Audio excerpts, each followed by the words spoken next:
Hey guys, my name is Turley, and in this video, we're going to be doing a MX Simulator setup testing guide. It's kind of like 2015 again, whole buddies. I've been doing some testing on MX Simulator, getting ready for the 2024 RF Pro Supercross series.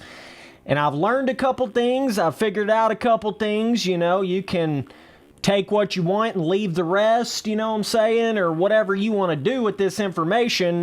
Just trying to help some of you guys out a little bit that are playing sim, trying to figure out how to actually test the bike, okay, because that's a pretty big element. Like, even if you're getting setups from people, or you're just plugging and playing the game, getting setups from faster dudes in the game, still, even though you may not be making your setup from the ground up, if you don't know how to test it at all, you're gonna be pretty limited on what you can actually do, because then you're just stuck. Like, you don't even know how to go in there and change little elements of it to try to build the setup around your actual play style in the game. First of all, when it comes to testing a setup on MX Simulator, if you ain't got that T on deck, that's your first problem, okay? Gotta have the T on deck, gotta have chugged at least a couple cups of that first. Make sure you're on the right mental level, okay? Then you can start getting into testing.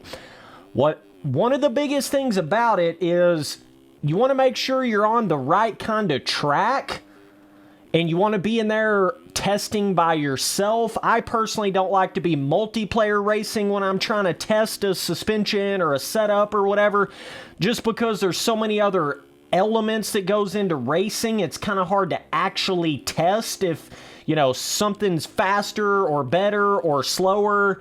So I like to go in there and single player, get on one track and just laser out about 420 different laps on it as I'm changing one different part of the setup at a time, whether it's rider mass distribution, or it's stability, or it's, compression, suspension, rider vertical, horizontal, spring and damping, all that kind of stuff.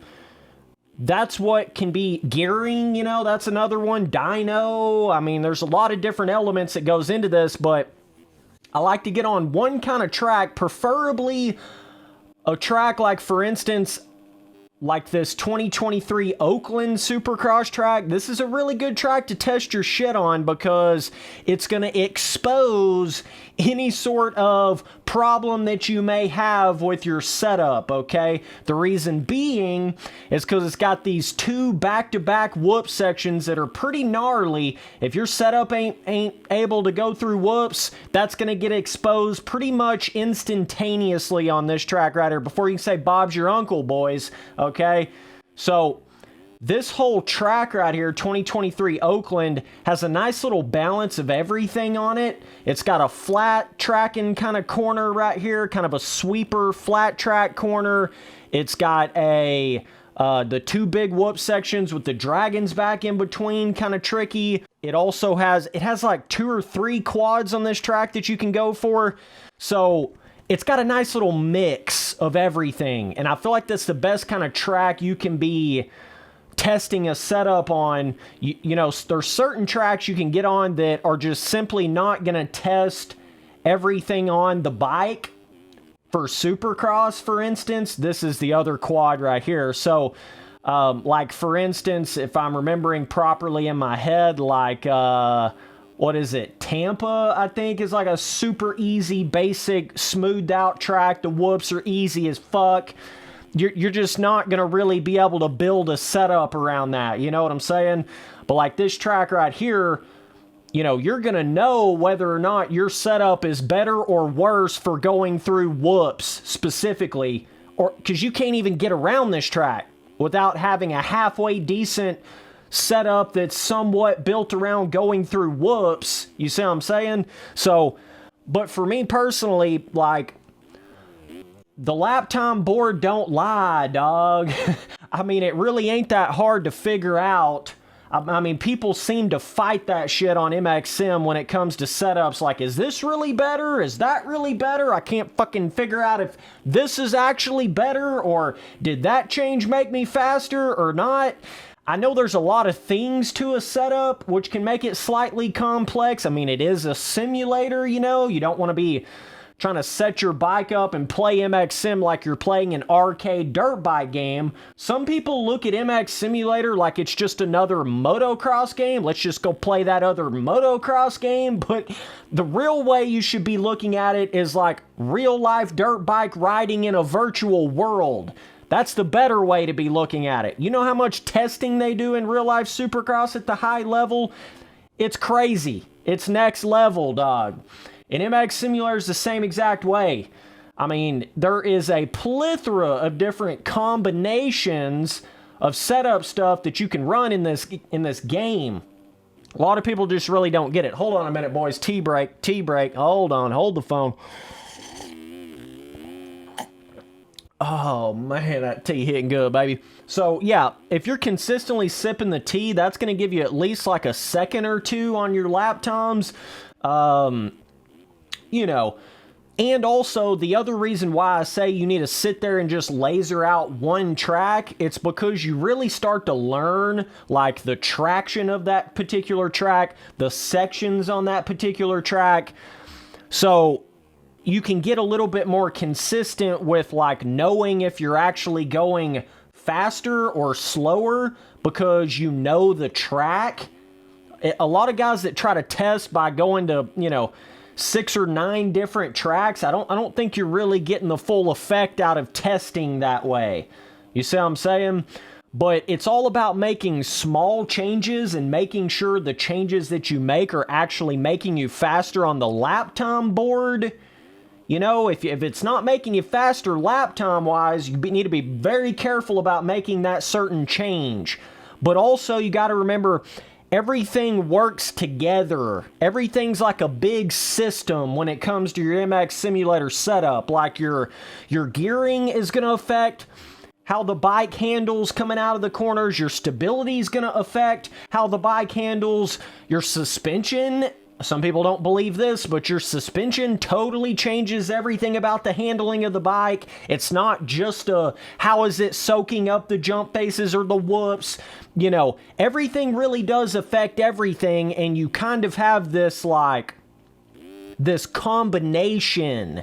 You know, you start to get these combos of that kind of rider mass distribution with this kind of gearing, with that kind of stability, with this kind of suspension, with that kind of rebound, with this kind of controller setup, shifting like this right here and leaning on the bike like that right there. You know, then it gives you sort of an end product. It cracks me up when some people act like they're like, whoa, bro, the bike's kind of sliding out too much. What should I change? Well, literally every single thing to your setup affects that. So, you see what I'm saying? There's not just one thing. Yeah, at the end of the day, though, when you're testing stuff, a lot of guys just aren't even playing the game enough. I mean, if you ain't putting at least like, probably like 20 hours a week into this game, or 30 hours a week into this game, it's almost kind of pointless to even be testing anything, because you're not even going fast enough, you're not even putting enough time into the game to where you'd even be able to see if the changes that you're making are actually better for the speed that you're trying to elevate yourself to, okay? Spency boy on that mic, we're about to wrap on this shit, dog. But you see what I'm saying? You got to put the time in, or the changes you're making to a setup ain't gonna do shit. It ain't gonna matter any. You know what I mean? But that's kind of the thing. Once you get to that level where you're dedicated enough on sim, where you're actually putting that next level time in, and you're still not really seeing results, which you probably will, even if you're not even messing with your setup. If you just play this game more, you're gonna go faster. You're gonna get better, even without even touching anything. But then once you've kind of maxed that out, where you're playing it constantly, you're putting stupid time in, then going in there and testing things can make things a little bit easier on the bike, right? But A lot of guys, they just don't get that. They think it's just all about your bike setup. You don't even really have to play this game that much. Just fucking, you know, copy and paste some pros setup in and you're going to be amazing. Well, there's a big difference in going in there and just running one halfway decent lap and going in there and being able to actually consistently hit all of the lines and get a really fast lap time 20 laps in a row. You know, it's like, yeah, I could come in here with the shit-ass setup and probably run one fast lap on it. You know what I mean? I could probably do that.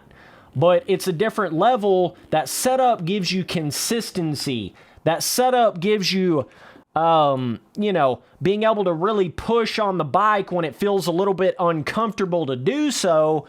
You know what I mean? But a lot of guys that don't really understand MX Simulator, they'll just go look at, you know, the qualifying lap times of a particular Supercross round, right?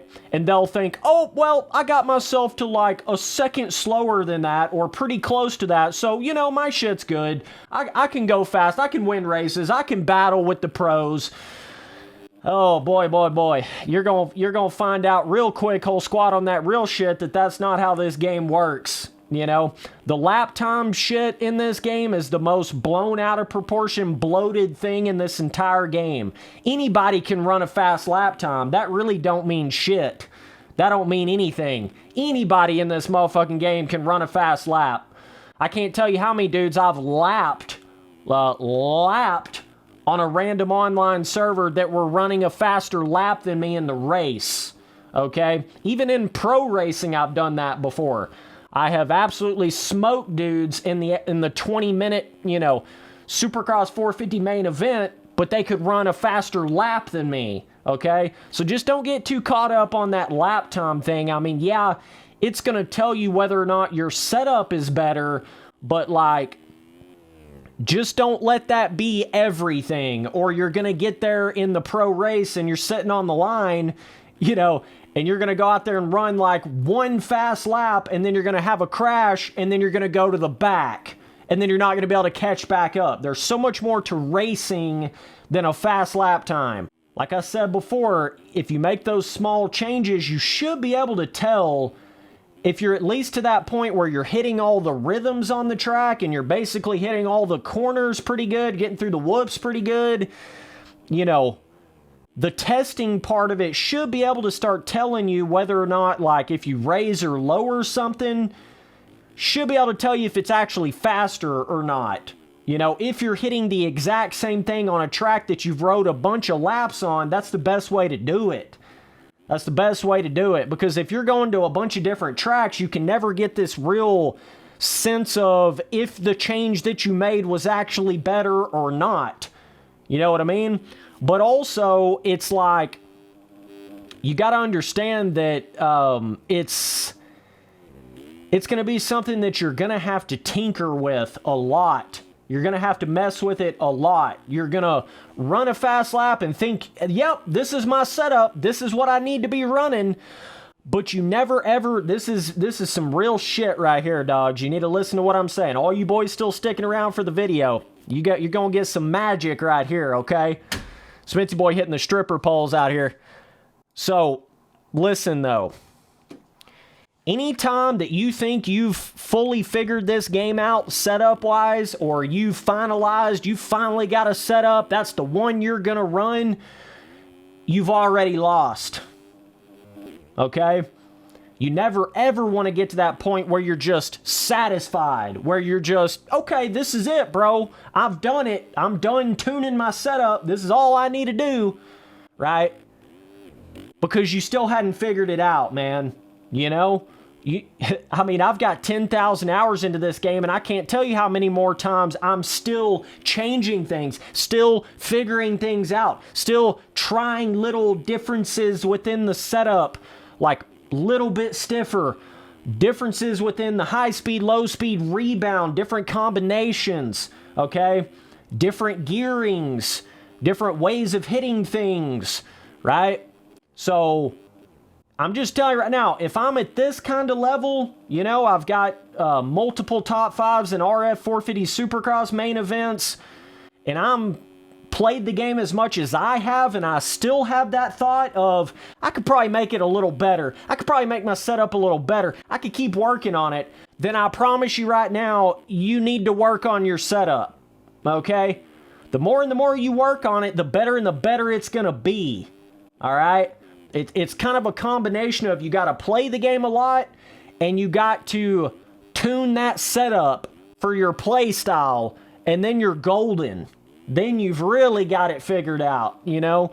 The setup just makes everything easier. It kind of makes the amount of time you're putting into it is your skill, okay? But your setup is sort of what can allow your skill to fully be displayed.